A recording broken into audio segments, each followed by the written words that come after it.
నమస్తే. Welcome to our channel.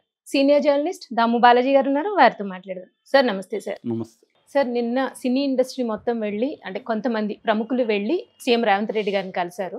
అసలు వాళ్ళు అక్కడ ఏం చర్చించారు అనేది బయటకొచ్చి చాలా రకరకాలుగా వినిపిస్తుంది సార్. కొంతమంది ఏం కామెంట్ చేస్తున్నారంటే సీఎం రేవంత్ రెడ్డి గారు ఆయన కాళ్ళ దగ్గరికి సినీ ఇండస్ట్రీని రప్పించుకోవడానికి కోసమే ఇది చేశారు అనేది వినిపిస్తుంది. ఇది ఎంతవరకు నిజమండి? రేవంత్ రెడ్డి ప్రభుత్వం ఏర్పడి 1 ఇయర్ అయింది. 1 ఇయర్‌లో ఎప్పుడు కూడా సినిమా ఇండస్ట్రీ నుంచి అఫీషియల్‌గా ఒక బృందం వెళ్ళి కలవడము, కలిసి ఆయనకు అభినందించి శాలువాలు కప్పి, అట్లాగే మాకు ఈ సమస్యలు ఉన్నాయి, ఈ సమస్యలను మీరు పరిష్కరించండి, అట్లాగే ప్రభుత్వంతో మేము ఎలా ఉండాలి ఏంటి అనేది మనం మాట్లాడుకుందాం అనేది ఆయనకి ఎప్పుడు వెళ్ళలేదు. ఫస్ట్ టైం ఇది.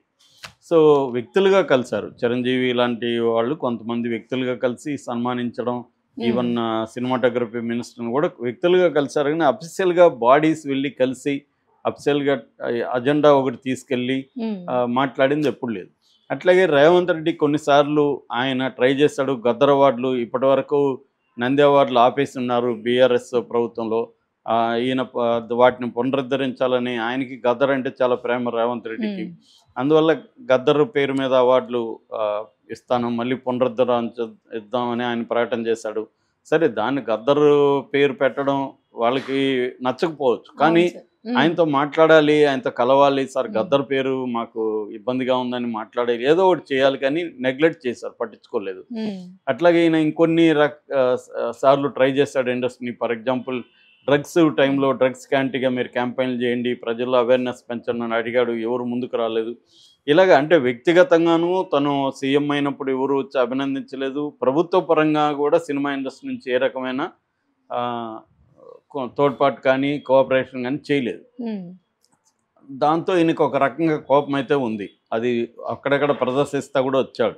మనకి జగన్ దీంట్లో కూడా ఇదే కనపడుతుంది. జగన్ని కూడా ఎవరు పోయి అభినందించి ఆయనతో మాట్లాడలేదు సీఎం అయినాక.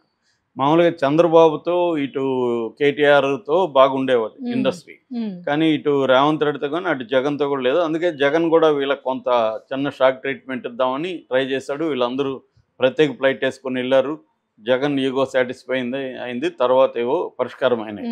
ఇక్కడ కూడా రేవంత్ రెడ్డి అదే చేసినట్టుగా అందరూ ఇప్పుడు అనుకుంటున్నారు. ఎందుకంటే అల్లు అర్జున్ విషయంలో, అంతకుముందు నాగార్జున విషయంలో రేవంత్ రెడ్డి చాలా హార్ష్గా ప్రవర్తించాడు అనేది ఎక్కువ మంది అభిప్రాయం. నాగార్జున విషయంలో ఫస్ట్ ప్రవర్తించినప్పుడు ఎన్కన్వెన్షన్ కూల్చివేసినప్పుడు ఆయనకి పేరు వచ్చింది, మంచి పేరు రేవంత్ రెడ్డి. కానీ ఆయన అక్కడితో ఆగిపోయాడు. వేరే వాళ్ళది ఎవరిది చేయలేదు, పెద్దవాళ్ళది ఎవరిది హైడ్రా వెళ్ళలేదు. పేదల మీదకి, మిడిల్ క్లాస్ మీదకి వెళ్ళింది. దాంతో కావాలనే నాగార్జున మీద ఈయన ఏదో కక్ష పెట్టుకొని చేశాడు అనేది వచ్చింది. దాని తర్వాత ఆమె కొండా సురేఖ తీవ్రమైన కామెంట్స్ చేయడం, దాన్ని ఈయన ఖండించకపోవడం. సో అలా ఒక్కొక్క పరిణామమే రేవంత్ రెడ్డి ప్రభుత్వానికి సినిమా ఇండస్ట్రీ మధ్య గ్యాప్ను పెంచుకుంటూ వచ్చి ఇది అల్లు అర్జున్ విషయంలో పీక్ వెళ్ళిపోయింది. ఈయన అసెంబ్లీలో గర్జించాడు, ఇండస్ట్రీ అంతా విమర్శించాడు. అతనికి ఏమన్నా కళ్ళు పోయిందా, కాళ్ళు పోయిందా, అతని దగ్గరికి ఎందుకు క్యూ కట్టారు, తల్లి చనిపోయి బాబు దీంట్లో ఐసీయూలో ఉంటే అక్కడికి ఎందుకు వెళ్ళలేదు, ఇవన్నీ ఆయన ఆగ్రహంగా మాట్లాడాడు. సో దాని తర్వాత అల్లు అర్జున్ని సీరియస్గా పోలీసులు కావచ్చు, ప్రభుత్వం కావచ్చు, అల్లు అర్జున్ దోషిలాగా నిలబడడానికి కూడా తీవ్రంగా శ్రమించారు, రకరకాల పద్ధతులు చేశారు. ఒక తీవ్ర ఒత్తిడికి సినిమా ఇండస్ట్రీని, ముఖ్యంగా అల్లు అర్జున్ని సినిమా ఇండస్ట్రీని గురి చేశారు. సో సడన్గా రేవంత్ రెడ్డి అసెంబ్లీలో ఇక మీదట స్పెషల్ షో ఉండవు, బెనిఫిట్ షోలు ఉండవు, ఎక్కువ రేట్లు పెంచుకోవడానికి అనుమతి ఇవ్వడం నేను ముఖ్యమంత్రి ఉన్నంత వరకు ప్రకటించారు. అది సో ఇదంతా చూసి మిగతా పబ్లిక్ కానీ, ఇక్కడ తెలంగాణలో ఉండే కొంతమంది కాంగ్రెస్ నాయకులు కానీ, మిగతా వాళ్ళంతా కూడా ప్రతిపక్షాలు తప్ప, ఒక బీజేపీ బీఆర్ఎస్ మాత్రమే సినిమా ఇండస్ట్రీ వైపు, అది కూడా వాళ్ళు యాక్టివ్గా నిలబడలేదు, కానీ కొంతవరకు నిలబడ్డారు తప్ప మిగతా పబ్లిక్ అంతా కూడా ఎక్కువ మంది తెలంగాణ వాళ్ళు ఉన్నవాళ్ళు, వీళ్ళు ఆంధ్ర వాళ్ళు ఆంధ్రాకి వెళ్ళిపోండి అని ఒక రకంగా సినిమా ఇండస్ట్రీకి వర్సెస్ తెలంగాణ అన్న ఒక నెరేటివ్ని బిల్డప్ చేయడంలో రేవంత్ రెడ్డి పాత్ర కూడా ఉంది, ప్రభుత్వ పాత్ర. సో ఈ కాంటెక్స్లో సడన్గా దిల్ రాజు రంగంలో దిగడం, మాట్లాడడం, తర్వాత అల్లు అరవింద్, తర్వాత సుకుమారు, మైత్రి మూవీస్ కలిసి 2 కోట్ల డబ్బులు అప్పటి వరకు 10 లక్షలే ఇచ్చారు. సడన్గా దిల్ రాజు రంగంలో దిగ్గానే 2 కోట్లు ఇవ్వడం. 2 కోట్లు అనేది నాకు తెలిసి ఇండియాలో ఇటువంటి సంఘటన జరిగినప్పుడు ఇప్పటివరకు ఎవరు ఇవ్వలేదు 2 కోట్లు. అనేక మంది స్టాంపీడ్లో చనిపోయినారు.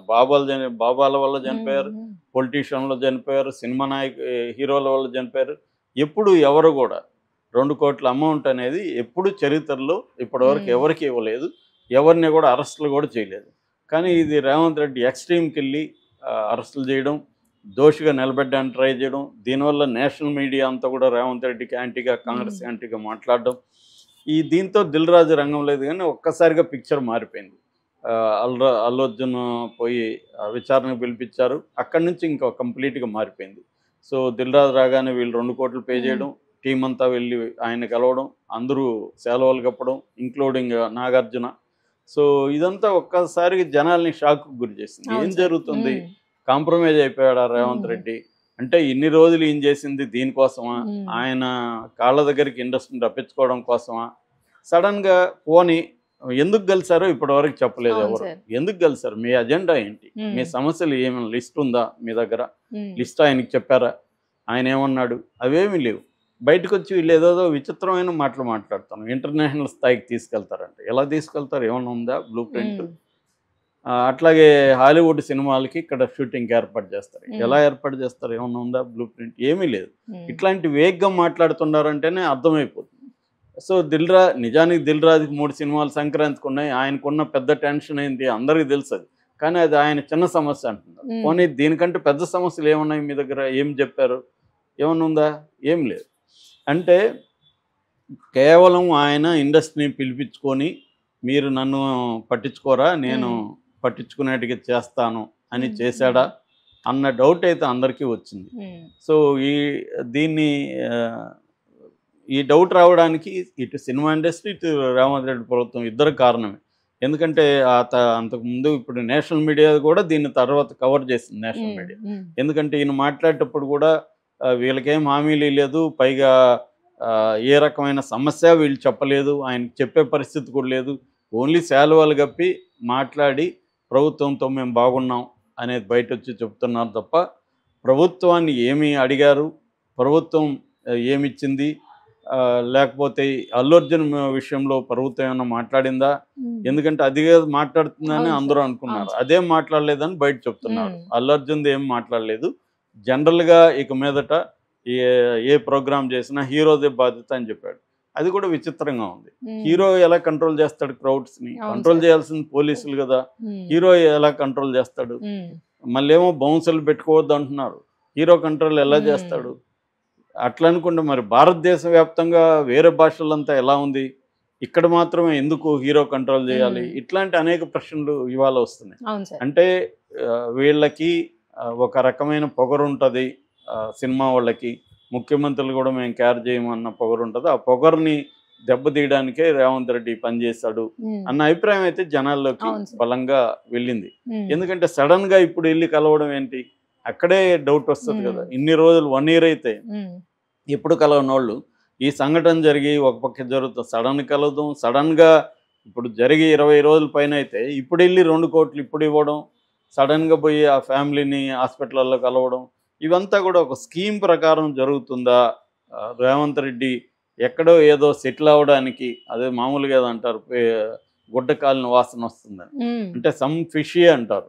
అలాంటి సంథింగ్ ఫిషీగా ఉన్నట్టుగా అయితే జనాలు మాట్లాడుకుంటున్నారు సోషల్ మీడియా బయట. కానీ సో వీళ్ళు ఇండస్ట్రీ సాధించింది ఏం లేదు. కాకపోతే రేవంత్ రెడ్డిని వీళ్ళు పట్టించుకోలేదు కాబట్టి ఇన్ని రోజులు రేవంత్ రెడ్డిని పట్టించుకునేట్టుగా చేయడానికి రేవంత్ రెడ్డి ఇవన్నీ చేశాడు అన్న అభిప్రాయం అయితే జనంలోకి వెళ్ళింది. ప్రతిపక్షాలు కూడా బీఆర్ఎస్ కానీ బీజేపీ వాళ్ళు కూడా ఇదే మాట్లాడుతున్నారు.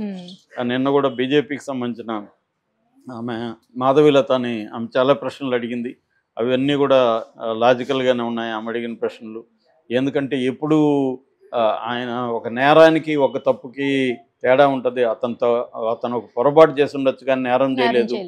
సో అతన్ని నేరస్తుల్లాగా చూపించడానికి వీళ్ళు ట్రై చేశాడు. గతంలో అనేక సార్లు జరిగాయి కదా ఇట్లాంటి స్టాంపీడ్లు జరిగి, ఇంకా 100 మంది చనిపోయిన సంఘటనలు ఉన్నాయి. హత్రాసులో 121 మంది చనిపోయారా? బాబాను అరెస్ట్ చేశారా? ఇదే కాంగ్రెస్ గవర్నమెంట్లో అనేక చోట్ల అనేకం జరిగాయి, చనిపోయారు. వాళ్ళకేమన్నా చేశారా? వాళ్ళ దగ్గరే ఉన్న 2 కోట్లు ఇప్పించారా? ఇదంతా ఎందుకు చేస్తున్నాడు రేవంత్ రెడ్డి అంటే ఈయన అహంకారం కోసం ఈయన ఈగోని సాటిస్ఫై చేయడం కోసమే చేస్తున్నాడా అన్నది విమర్శలు అయితే బలంగా వచ్చాయి. కరెక్ట్గా జగన్ విషయంలో కూడా వచ్చాయి, కానీ జగన్ విషయంలో ఇండస్ట్రీ గట్టిగా పవన్ కళ్యాణ్ లాంటి వాళ్ళు తీవ్రంగా మాట్లాడారు, కానీ